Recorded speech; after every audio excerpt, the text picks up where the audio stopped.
Ramble.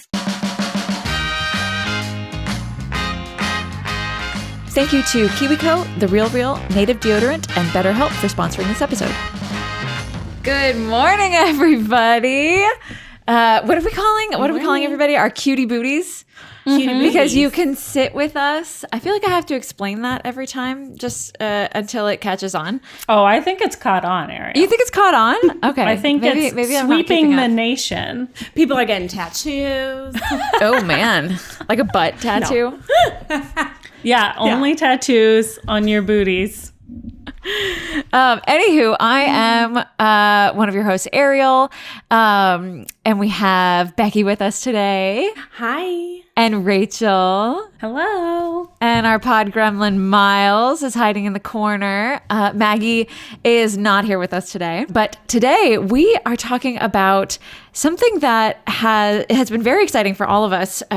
We all grew up with Britney Spears, and there is this documentary, New York Times documentary on Hulu right now that is just absolutely crazy. Very captivating. Yeah, it's captivating. It is captivating. Maybe crazy isn't the right word. We are completely taken with this documentary, and so we are going to be talking about that. Don't laugh. The first question I have for you guys this morning, I was just FaceTiming, which I do every week, with my friend Nico, who's a godparent to my daughters and one of my besties, and he's 14, lives in New York City. I was talking to him about this documentary, and he was like, "Who is Britney Spears?" And I was like, "Nico, what do you mean, who is Britney Spears?" He does not know. And I was like, everyone who came up in Mickey Mouse Club, Justin Timberlake, Christina Aguilera. And he was like, "Who?" And I was like, wow. Oh, Nico, the youth do not know. So just tell me, who is Britney Spears for you? How do you guys, did you grow up with her? Do you love her songs still? Always and forever a Brit fan. I feel like we all kind of grew up in that time where she was releasing music as, a 16-year-old, and you heard Baby One More Time for the first time, and you were like, this is my favorite song. Weren't you so surprised when that voice belonged to a 16-year-old? I remember thinking when I heard it, it was so mature sounding, and I was like, that's like a kid like me. Well, at the time, she was around our age. Mm-hmm. I remember that, kind of growing up with her, and and that. And when I say our age, I mean mine and Rachel's age. Yes, we're up and down in this frame right now. I wasn't saying anything. Becky's nothing. Becky's like, I was in kindergarten when that song. I was like, I was in elementary school. Growing up, I had this wallpaper in my room that was just rainbows. And that really kind of shaped who I am today. We all have memories and experiences from childhood that shaped who we are today. And with a KiwiCo subscription, you and your child can get everything you need to create those same unforgettable moments. We got Wes a KiwiCo box that you could build a ukulele. Wes got such a kick out of it once it was done. And it was such a fun thing that we could all do together. Your child can get super cool, hands-on science, art, and geography projects delivered to your door every month. Everything they need is inside each colorful crate, so your child can get started right away. KiwiCo is redefining learning with hands-on projects that build confidence, creativity, and critical thinking skills. There's something for every kid or kid at heart at KiwiCo. Get 30% off your first month plus free shipping on any crate line with code SITWITHUS at kiwico.com. That's 30% off your first month at kiwico.com, promo code SITWITHUS. I think Britney is 3 or 4 years older than Ariel and I. So she was a big sister. Yeah. But kind of a scandalous big sister because, Baby One More Time was a pretty scandalous song. And I remember the outfit. Her schoolgirl. Yes. With the pigtail. And I remember her music videos were always she was such a good dancer. That was her thing. And I remember when I was in college, we would do these dance shows, and they weren't for the dancers. The dancers would do their dance shows, and then the general public would do their dance shows, and I would be in those dance shows. It was a fun thing that you did, and I would always do it to Britney we would always have like a Britney song because because you could do the like like the Britney dances, you know? Yeah, Britney really had that well-rounded like performance abilities, a la like a Janet Jackson or a Madonna or someone. Yeah. She Very wasn't high just a energy pop shows. singer. Yeah. Yes. Have you guys Absolutely. seen the one take Hit Me Baby One More Time? No. What do you mean the one take? Oh my God. Look it up on YouTube after this. I forget who showed it to me, but it is mind-boggling. It's Britney does the entire, like where she's in, I think it's Hit Me Baby One More Time. Oh, baby. Oh, yeah. It's Hit Me One More Time. Yeah. Okay. Yeah. I was like, what the heck is that song? Guys, we are old. It's been a few years. But we all know this one. But we all know, I was doing the dance move along with it. But it's on YouTube and it's from I think like a behind the scenes on one of her like DVDs or one of her like, I don't know, some visual album. But she does the entire song in one take.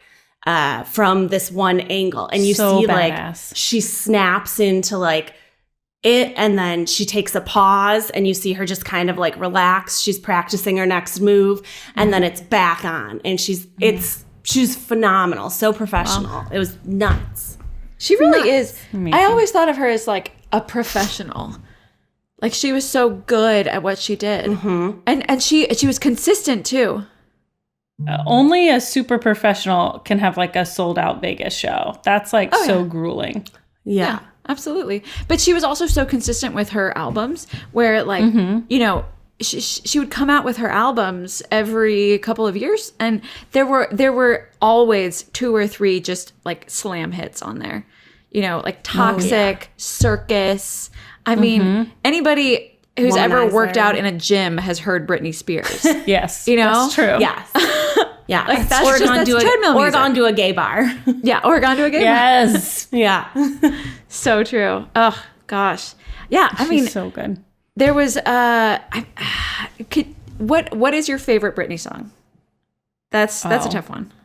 Oh gosh, that's a tough one. There are a I mean, lot we of all them. know "Baby One More Time" because it was the first, right? Lucky. I feel like Lucky is one of the most underrated Lucky. songs. And it also looking at relates them. to this documentary. She was literally like crying out at that point. Like that song is all about like a girl who becomes a celebrity really fast. This is a story about a girl named Lucky. Yeah, it's so good. It's so good. Oh, Yeah, It's and so on- great. I'm looking at a cry list. for help. But on that same album, on that first album, was Sometimes. And that one hit me where I Sometimes lived when I was cry. a teen. Yeah. Sometimes I run. Sometimes I hide. Yeah. Sometimes oh, man. I'm scared of. Oh, That was scared like of you. that. Now I that would I'm sing listening to the that. lyrics, I'm like, Oh no. I would play that in my room by myself and just feel it. You know. That just hit me where I live. Yeah. And then like when I got into college and started going to parties and stuff, like Circus, Toxic. Oh man. oh yeah, so good. Did either of your moms ever tell you like, oh, I don't think you should listen to Britney Spears because she's too sexy? Because she was like a very sexy, sexualized person. Let's talk you know? about that in the doc, though. Yeah. Like in the documentary, there were moments that interviewers were asking Britney. This was just old news footage. Like, how do you feel about your image being portrayed so sexily? Do you know you're making it hard for parents to parent their daughters because you're too slutty and too sexy? And Ridiculous. Britney's like coming to fame in this era of like boy bands, NSYNC, Backstreet Boys, 98 Degrees, and they're putting out the same kind of songs and just as like romantic and no one or sexual and no one's asking them like, you're making it hard for us to parent our kids because you're too sexy. And it just feels really crazy for like, this was like a 60 Minutes or Barbara Walters or some sort of interview for someone to say that to this like 18-year-old girl. Well, they also, there was that, I think it was Letterman, asked her about her boobs. Like multiple interviewers would ask her about her boobs. And it was like, Are you going to ask Justin Timberlake about his dick? Like, yeah, that's super so weird. Like, why didn't anyone think that was weird at the time? It's absolutely nuts how they spoke to this teenager, you know, and how the media portrayed her as this crazy, like, sexualized person. I mean, we're not that far away from it in 2020 when Cardi B let out WAP. She got a ton of flack, and yet every male rap song out there has been talking about, like, you know, pussy and giving head and doggy style and whatever else for all of time. Are you kidding me? Yeah. I mean, same with like child actors these days too. Like, I think Millie Bobby Brown gets a lot of like weird things written about her. And I'm like, she's 16. We're all remembering this, correct? No, people are not remembering that. So Britney was like very like comfortable being this like sexual, sensual dancer and portraying some of that like in between like a teen and a woman kind of feeling in her songs. And I think she was really demonized for it by the media. Yeah. She was very good at it. She was extremely good at it, and it worked for her. You know, she was incredibly popular. Still is, I would argue. Still. You know what's nice, Ariel? Wearing some nice clothes that are also sustainable. That's why I love the RealReal app. The RealReal is the largest and most trusted source for authenticated luxury consignment. You can shop and sell top designers 24/7 from anywhere. Gucci, Hermes, Louis Vuitton, Rolex, all up to 90% off retail. Everything is authenticated by a team overseen by luxury experts. And you can completely personalize your shopping experience with My TRR. And if you're looking to sell, the RealReal app makes it easy to sell to one of our millions of luxury shoppers. You just book an appointment on the app, track your items with your personalized My Sales dashboard, and you get notifications when your items sell. Download the app today to shop and sell your favorite luxury brands. Get 20% off select items with code REAL. Plus, new shoppers get $25 off their first purchase. Available on the App Store or Google Play. Get the RealReal app today. They made some really good points in the doc, too, about that, like, as kids, when we were watching her, we weren't like, oh my God, she's this sexy, sexualized person. We were all like, that's what I want to be. Like, I want to be, you know, not a girl, not yet a woman, right? You want to be this nice, innocent person, but you're also like, well, I am sexy and I am coming into my sexuality and I can have power and control over that. Yeah. And I want to be able to dance and sing. She's almost my age. I want to be like that. I was not like that. Spoiler alert. Nor I. I still can't dance. Let's be honest. No, me neither. That's fine. I'm envisioning a Halloween in the future where we all take on a different Britney video and all dress as her. I have gone to a Brit party where everyone did dress as a different. I went to a Brit and a Gaga party, so we all dressed as different Britney characters, and then we all dressed as different Gaga characters for the next one. That's so fun. It was super fun. Who would you dress as? Would you go schoolgirl? Would you go like red I did leotard? the schoolgirl. Schoolgirl feels the most obtainable. Yeah. And it's very iconic. It was kind of the easiest to find. I would do airline stewardess. Oh, from also Toxic. good. Yeah, That's right. a good one. Or you could do the snake from the snake, or just wear a nude bodysuit all the way down and put sequins on it. Yeah, you know, like little rhinestones. Yeah, that's good. I mean, that's maybe not in my future, but it could have been in my past should I have chosen it. All right. So then in the documentary, we get into some of Britney's harder years. She's not putting out as many albums. She's still being completely hounded by the paparazzi at this point. She's clearly having a hard time. She's married K-Fed. She has 2 young kids. And I will probably now never get the image of her running out of a restaurant, clutching her new baby while the paparazzi just swarm her. If any singular person had come that close to my new baby as I helped them, I would have been irate, much less all of these people. I just can't imagine trying to live like that during that like pretty vulnerable time in your life.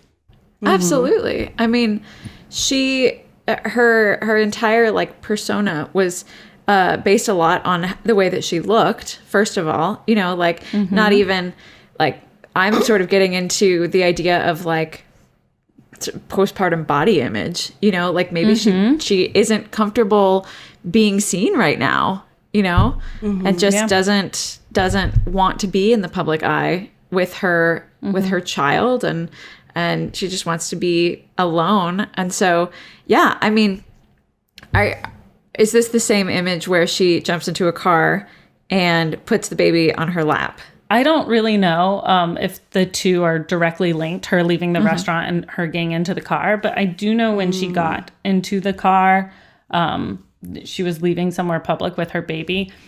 And she gets into the car and like drives with him off in the front seat. And everyone was like, oh, she's not fit to be a mother. Right. But if I'm a mom and I have my tiny baby with me and there are 20, 30, 40, 10 aggressive paparazzi pushing their cameras up against me and getting in as close grown men disrespecting my space and my baby, I 100% see how she just got in the car and drove off holding her baby, because putting a baby into the backseat of a car seat made her baby even more vulnerable to them. I imagine she was in a fight or flight state of being, as I would be if someone were doing that with me. And that's not like what she was doing on the regular. So the fact that they put her in that position, then they made hundreds of thousands of dollars off of those photos. And then she was made to seem like an unfit mother. And I can't tell you whether she was or wasn't at that time. It's just so deeply, deeply fucked up. And shame on them. Shame on all paparazzi. But they did that to her. And they have no mercy because they make millions of dollars off of some of those photos. Right. Absolutely. Yeah. I mean, somebody coming in with a photo of Britney Spears being, you know, acting like an unfit mother. Absolutely. Yeah. Yeah.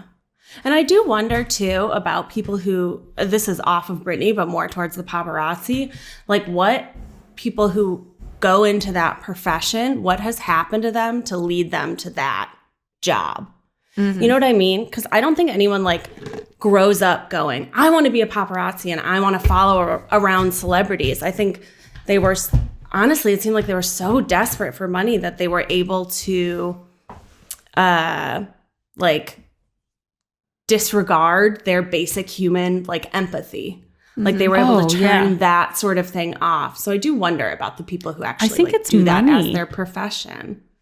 I think it's money, and I think they all know each other. So, like, one of the guys interviewed in the doc was like, my friend said, hey, I know where Britney's going. I'm not telling anyone else. Do you want to come and get the shot? So, like, they're in it together, because the less people who have photos, probably the more the money's worth, or the better the photos are. And that one paparazzi who is interviewed over and over in the doc is complete scum. And he's following Britney. They're at a gas station. He's taking all these photos of her in the car. She has shaved her head. She has her hood up. She's not looking at him. Her friend is pumping gas, or her sister, or whoever. And he just keeps taking photos and is like, Britney, how are you? Britney, how are you? And finally, she just loses it. And she gets out of the car, goes and gets a golf club, comes around to his car and starts smashing it in. And that's those photos you see. Umbrella. Oh, an umbrella. Of Britney with her head shaved and this crazy umbrella in her hand, and she's hitting this car. And in this interview, I am only thinking of bad names to call him, but this man says to the camera, he's like, and the interview asked him, like, did you ever think Britney wanted you to leave her alone? And he says, well, yeah, she told us to leave her alone, but like that night, not like forever. Like it was a mutual relationship. She needed us and we needed her. Are you kidding me? She doesn't need you. An umbrella to the car doesn't tell you she needs to be left alone. I mean, she was clearly like acting out because something was going on in her life. You do have to prove that someone has a disability to place them under a conservatorship. So I wonder if she had a diagnosis of some sort at that time. Because, you know, there's so many factors with mental health that like switching meds, you know, not getting enough sleep, like all of these things could affect how you behave if you have mental health issues. And it's so sad to see someone go through that publicly. What's even sadder is none of us were sad. And I mean, like the collective world when she was going through that publicly. Right. Like who didn't share the meme of like, if Britney can make it through 2007, you can make it through this year. Yeah. Of course. We were all just eating it up. I mean, now that I'm thinking about it, absolutely. I was looking at the Inquirer photos in the grocery line thinking like, oh my gosh, like what a train wreck, you know, like, now I feel like a terrible person thinking about what she must have been going through at that time, you know? But you started talking about the conservatorship. And so Britney now is under a conservatorship. And Becky, do you want to talk about a little bit about what that is? From what the doc said, and from what I've read online, it's when someone in your, it could be in your, I think it has to be in your family. I don't know if it has to be a family member, but basically they go before a judge and say that you are not fit to make decisions about your life, your money, your really anything, because you have some sort of disability, whether it's age-related like dementia or something that is more like non-neurotypical. And then the judge either says yay or nay. And apparently in California, it's pretty easy to put someone under a conservatorship, but it's incredibly hard to get out of a conservatorship. Yeah. So they basically say, you're not in charge. You're not fit to be in charge of your basic civil liberties, really, or your civil rights. And so at this time, she was probably in her mid-20s. She was married but separated, and she had kids. She had 2 kids, small kids, and she went through this kind of mental breakdown, and then she was put into a conservatorship by her family. And a mental breakdown as portrayed by the media. Like, we don't actually have any idea what was going on with her for real, but, you know, they were capturing video of her shaving her head, photos of her attacking this paparazzi. You know, there was sort of a public-facing breakdown. Yeah. So I mean, truly anything could have been happening. She could have just needed a change and shaved her head, and then she was... You know, so... I mean, I do think she was struggling, but I think the paparazzi and the media attention was, like, part of that struggle. They're the ones perpetrating it on both levels, displaying it to the public and causing it. And the shaving of the head was sort of this act of defiance of, like, look, man, I'm not coming out with music. I'm not doing anything. Like, leave me the fuck alone. I'm going to shave my head so you don't have any pictures. And unfortunately, it fully... backfired. It only made people take more pictures. As someone who has been portrayed almost her entire life as this sex symbol, you know, shaving her head is like, leave me alone. I have nothing left to give you. You know, like I need some space. And it absolutely just backfired.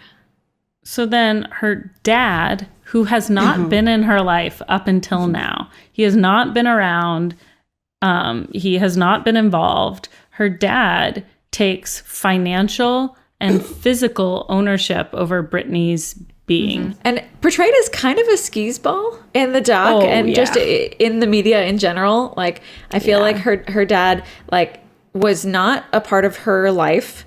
And then when she's making millions of dollars, he's like, oh, hello, daughter. And now suddenly, he has full control over her physical and financial person. wear deodorant, right? I do, girl. You know it. Me too. And I love Native deodorant. It is aluminum free and a great addition to your 2021 routine. Native cares about what you put on your armpits. That's why their deodorant's ingredient list includes things you've actually heard of, like coconut oil and shea butter. None of their products are tested on animals, and almost everything is vegan. Native is risk-free to try. Every product comes with free shipping in the US, plus free 30-day returns and exchanges. Keith and I actually started using Native a while ago because he has super sensitive armpits and we could not find a deodorant that would work for him. I love the coconut and vanilla scent. It smells like a beautiful candle. And I want to be a beautiful candle. Make the switch to Native today by going to nativedeo.com/sitwithus or use promo code SITWITHUS at checkout and get 20% off your first order. That's nativedeo.com/sitwithus or use promo code SITWITHUS at checkout for 20% off your first order. Ariel, since you are the only spouse with bebés. Does it ever worry you, or do you ever think about like people taking pictures of Wes or Finn like without your consent, or like when people write comments about your mothering? I mean, you have a parenting podcast. I'm sure there are some comments that maybe agree or disagree with like parenting styles. Like, does that ever? Oh, absolutely. Do you feel like that affects you? And those cut deep. Those, like when somebody is commenting on your parenting, I mean, we've kind of opened ourselves up to it, but even before we did, it's even like family, when they're commenting on your parenting, it's hard. It's really, really hard with your kids. You're constantly, doubting what you're doing and wondering if you're doing the right thing. Like, nobody's like, God, I'm an awesome mom. Look at me. I'm rocking this. No, that never happens. No, that's not how it goes. You're looking at your kids like, what am I doing wrong? And so having millions of people being like, look at what she's doing wrong. She's such a bad mom. Like, that is something that's so close to your heart.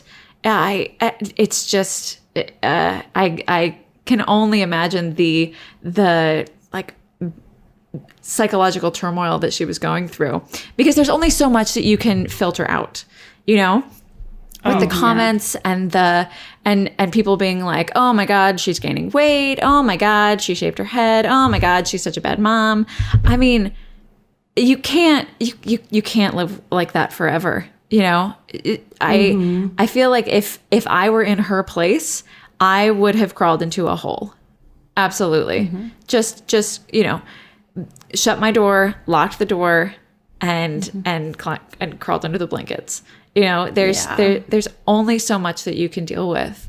I don't even let one person take photo. Like, if somebody recognizes me or Ned, it's like, the kids go over to the other side. It's like, oh, can we take a picture with Wes? No, sorry. We're not, we're in charge of. Well, and for us too, like the comments are mostly like on internet things, right? Mm-hmm. Brittany walks out of her house and goes to the grocery store, and she's on every magazine. She turns on the radio. People are speculating about her. She turns on it was like news. People were, it was on the news. And it's like, she couldn't get away from that. And it's so sad and does make you feel so shitty about like your unintentional role in it, right? Right. Like, I for sure have shared Britney memes. I for sure was checking on, how is she doing, all of that stuff, and not in like a caring, I wonder how Britney's doing. I mean, now I do. Now I'm on that train, but definitely as it was happening, I remember there was a period of time where she there was this photo of her where she got out of a car and she wasn't wearing underwear, and so it was this like, do you guys remember that? I don't, but I just remember that happening to like Lindsay Lohan, Paris Hilton, Britney Spears, all of them. They weren't wearing underwear under their party dresses. Which is very normal to not do. Underwear lines, and people were waiting as they got out of a car, and you can't get out of a car in a short dress. Yeah. Exactly. I think that happened to Emma Watson, like right when she turned 18. Oh my God. Someone got a picture of her coming out of a car, and it was all like, the paparazzi are fucking men. scum. They are scum. Yeah. Who are these people that are taking those pictures? That are taking pictures of like young women, Middle-aged men who are making bank off of them. I know. It just makes me sad to also think about what drives someone to that. Like what has happened in their lives. What, you know, because nobody like I said earlier, nobody's born being like, I'm going to be a paparazzi. Even that guy who's a paparazzi said he's a photographer and he just needed to make extra money. Well, luckily, Instagram has taken some of the like paparazzis and magazines' ability to like peddle these intimate real life celebrities. They're just like us photos off the table because celebrities are sharing these intimate real life moments that they get to curate themselves. So their thoughts on Twitter, their lives on Instagram, and they get to choose what's shared and how that's seen. And so the paparazzi getting a photo of Miley walking to get groceries doesn't play anymore, you know? Or, I mean, I'm sure it still does, but it doesn't bring in the cash that it once did. Did you see, I think it was Ariana Grande posted a picture that a paparazzi took of her, and the paparazzi sued because she didn't credit, and I think they won. No. I'm going to look it up real quick to make sure I'm not like spinning tails, but I'm like pretty sure. They prey on her and then it's their intellectual property? No. Yeah, so it was Ariana Grande got sued. So did like Gigi Hadid. I think they said one of the Kardashians, because they said the celebrities posting their own pictures of themselves that a paparazzi took is infringing on the IP of the person that took the picture. What is the judge on this? That's the wrong call. Yeah, that's the wrong call. Well, so then what, like where do I, it's interesting to think about where the law falls here, because you know, you would think a paparazzi photographer, you know, like a celebrity photographer would want for people to share their images. They want the credit. They want but it to also, so I think he also sued because since she shared it, he couldn't make as much money off the image anymore. Yes. Well, how did she get the image? Because he can't sell it. Ooh, maybe it was already released. I know. I got a deep dive. I'll come back with it next week with the deep dive of celebrity. Ariana Grande follow-up. I remember when in college when we were talking about like when I was doing journalism stuff, celebrities and like politicians are kind of like public domain. You can take as many pictures of you want of them because they've you kind of like subconsciously agree that you are a public figure and that your image is sort of free. You guys are public figures. Below Britney Spears, but above a lot of other people. Do you agree that pictures of you are in the public domain? Only if I agree to them. But you agree by being in this podcast. You agree by being in videos. You agree by taking Instagram sponsorships, right? These are all things we agree to. When you go out to, you know, put gas in the car or walk the dog, are you in the public domain? I think legally, yes. Right. But because how do you of what feel? we've agreed to. I would prefer someone not take pictures of me when I didn't know it, but legally you are in public.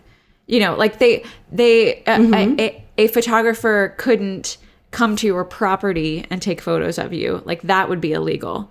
But if you are outside of private property, then you can be photographed. Are my kids public domain as well? So I don't think your kids would be public domain, but I know like Dax Shepard and Kristen Bell and Kristen Cavallari. I know a lot of celebrities are starting to put things over kids' faces. You just never know what their kids look like. That's really which is sad that we have to be at that place where someone could, you know, take a picture of your kid without you knowing. People will sometimes ask us, like in the park or at the coffee shop, if they can take a photo of the girls. I mean, when you dress them alike, especially. And because I always say no. Precious. They're very cute. And Watson's always like, it's a harmless grandma. Let her take a photo. No. I'm always like, no. But I don't know. When kinda somebody weird. asks to take a photo of your kids, I'm kind of like, yeah, you really do have to think about the reasoning behind it. Like, yeah, they're cute, but what are you gonna do with what's that that photo? matter to you? I know. Yeah. I know. I don't What are you understand it doing either. with that? What The are thing you gonna do with is, that though, photo? I freely give photos of Clementine to anyone. Whenever they ask, I say, oh, yes.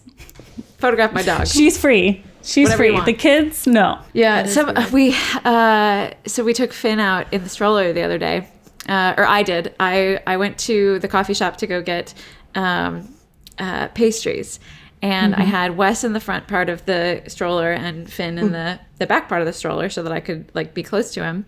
And Wes needed something, and so I had them both strapped in, and I go around to the front of the stroller, and I'm talking to Wes, and somebody walks by, and they get within 6 inches of Finn in the stroller, and this is 2 days ago, so this is during COVID times. mid-pandemic.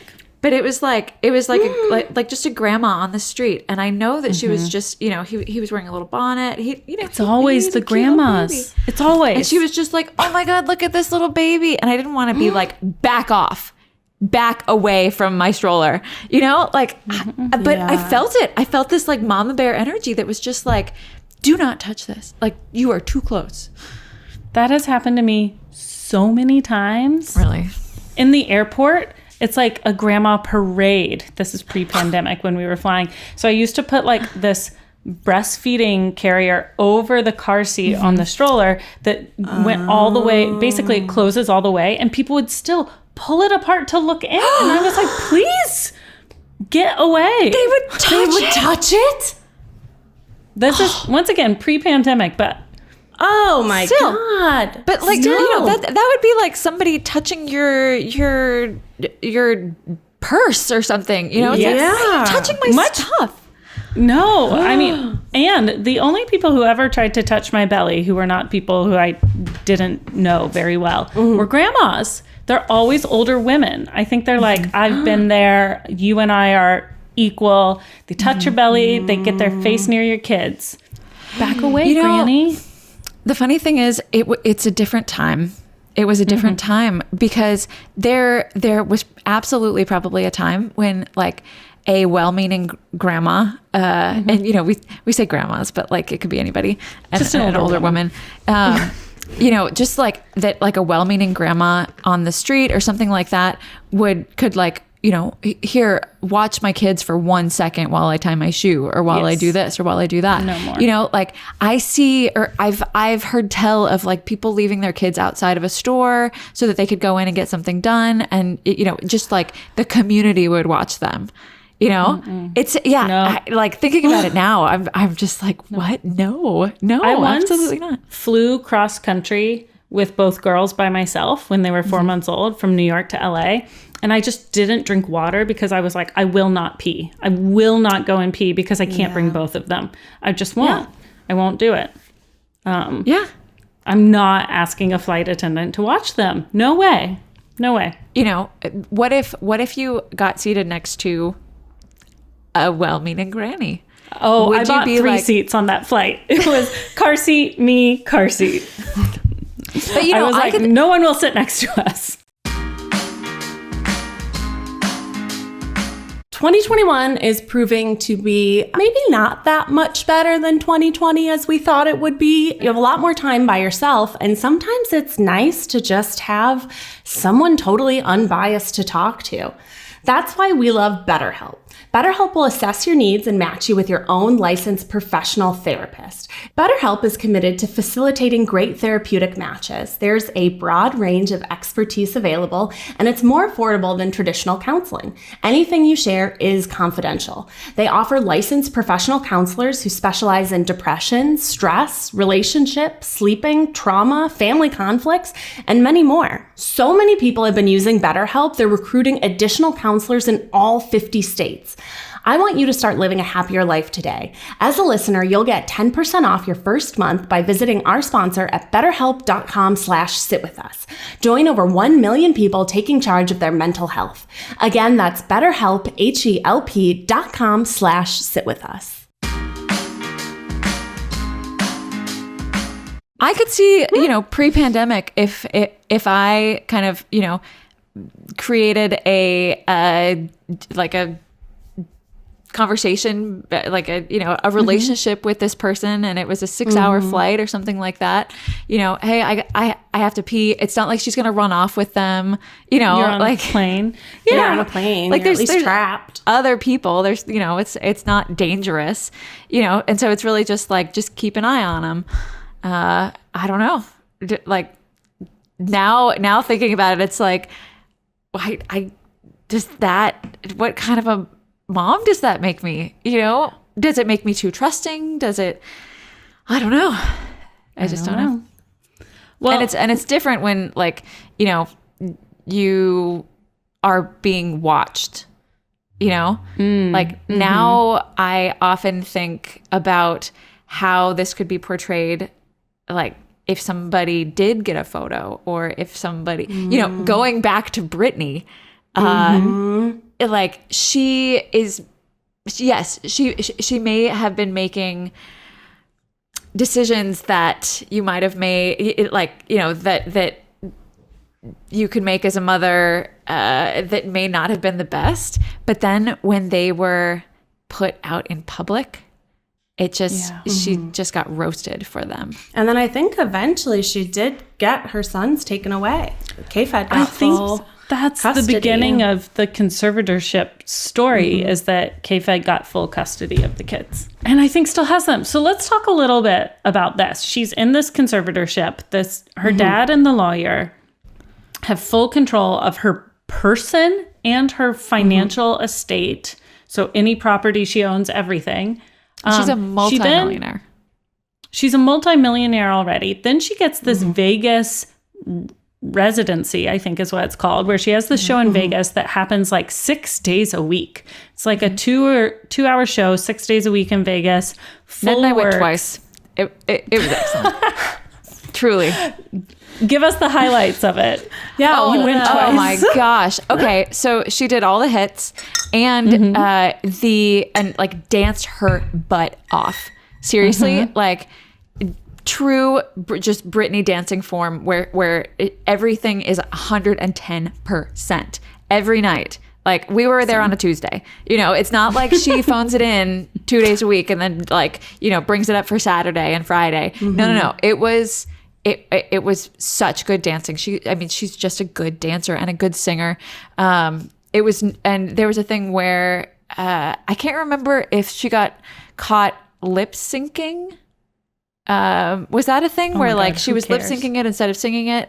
But she was definitely singing it because you could hear her being like, she's working. She's working. Yeah. She's working.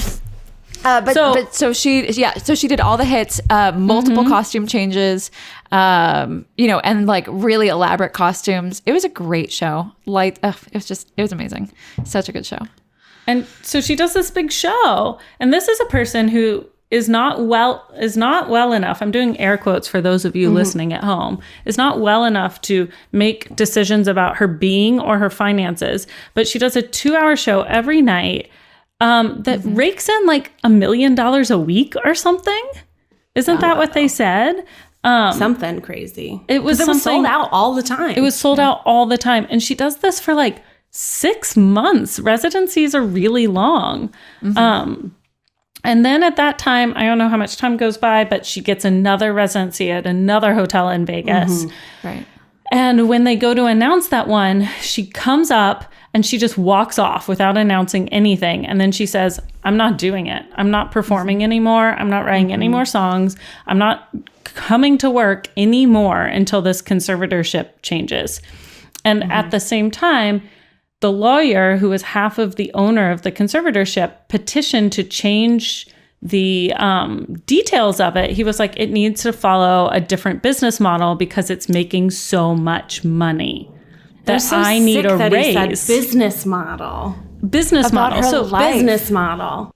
But she was making so much money for her father and this lawyer that the lawyer was like, I'm not being paid well enough to run this business. I need to be paid more. I'm petitioning for a promotion and to change this business model. A conservatorship is supposed to be something where someone's mental or health capacity is so low to make decisions for themselves that someone benevolently takes over at the end of life or to make decisions for them for their health and like their well-being. They were running her business and controlling her life and making millions and millions and millions of dollars. I had not heard about the part where she got another residency and then just decided not to do it.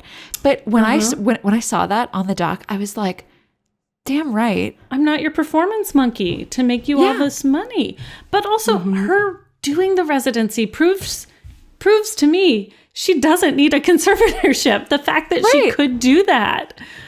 Like, I know we don't know what we don't know. But we do know that someone who's that capable of working doesn't need their absentee father and a lawyer maintaining their business for them. Yeah. And throughout the doc, I was also thinking to myself, like, why on earth did someone choose her father and this lawyer? You know, like, how did that happen? Did it fall on them because, you know, like isn't she close with her mom? And Where I was think there her was mom a moment in all of this? Yeah, I think there was a moment when her mom, there was like a soundbite from her mom saying like, I was busy with the other kids, so I couldn't help her, you know. But there's got like, well, Jamie Lynn was a teen mom, so they were probably going through. They were raising another baby too, but I didn't make it clear what she was doing while the conservatorship was happening. But I think her dad had to petition for it.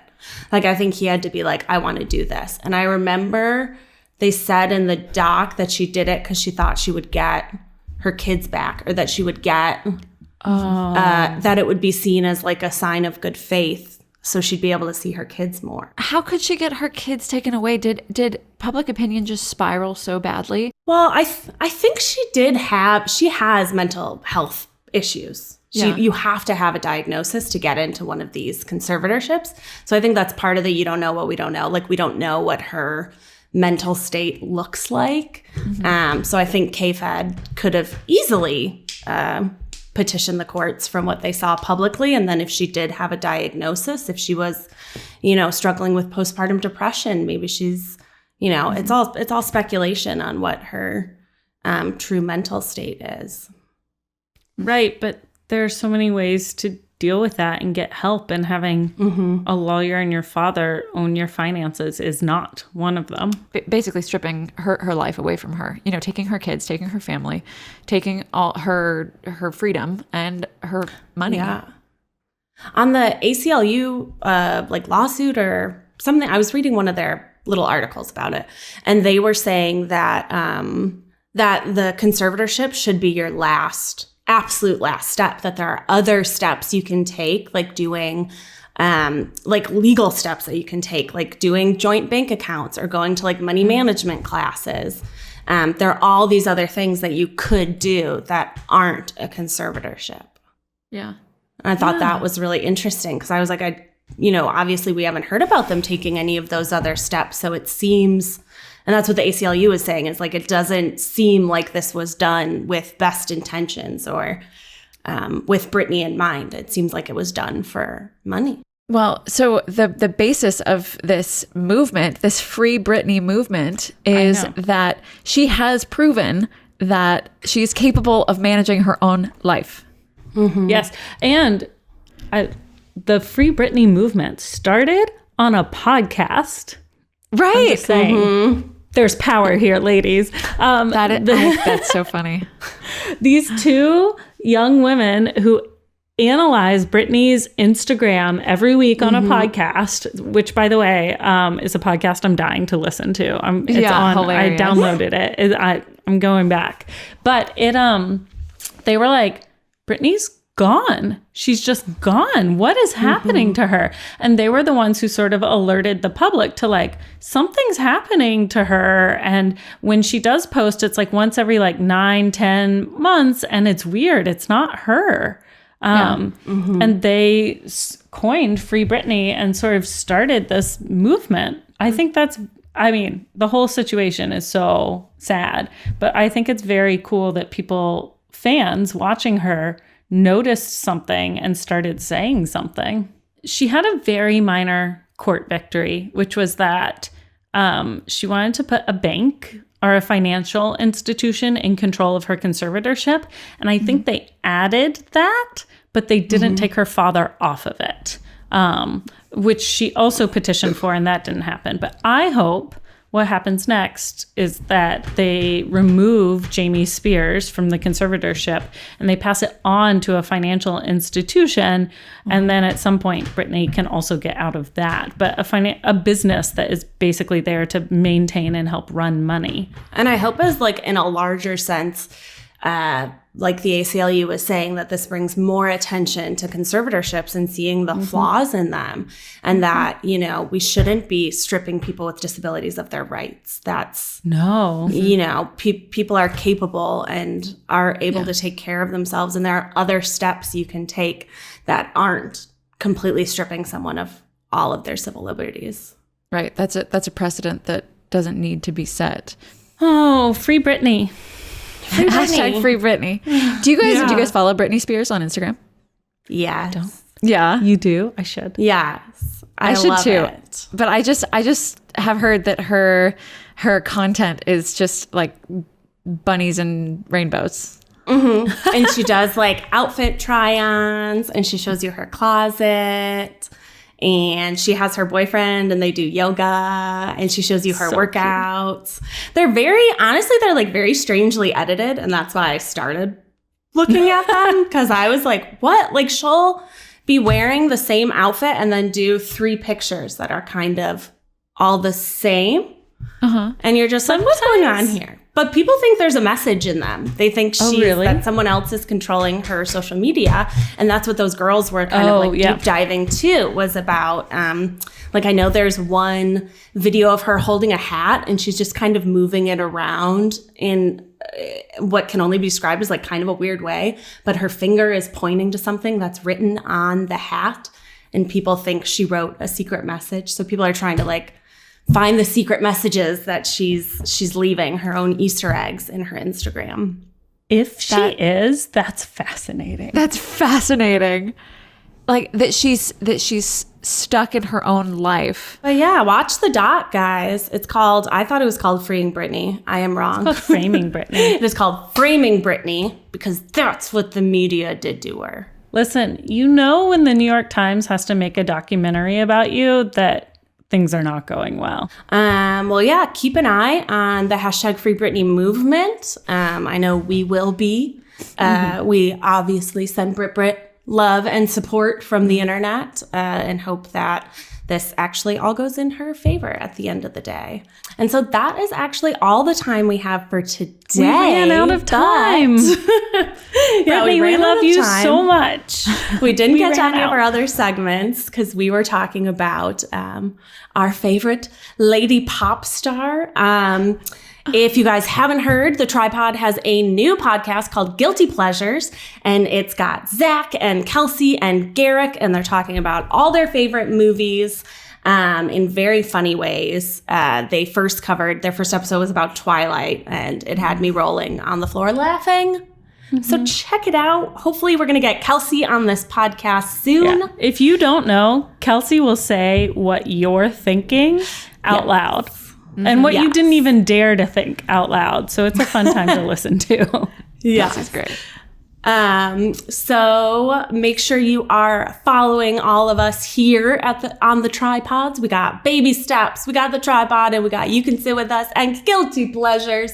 So give us a follow, give us some likes. Rate and review us wherever you get your podcasts.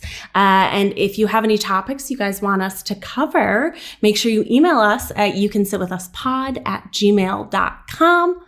But until then, stay safe, wear your masks, wash your hands, don't touch other people's babies. No, do not. Don't do it. Bye, guys. Bye, cutie booties. Bye, cutie booties.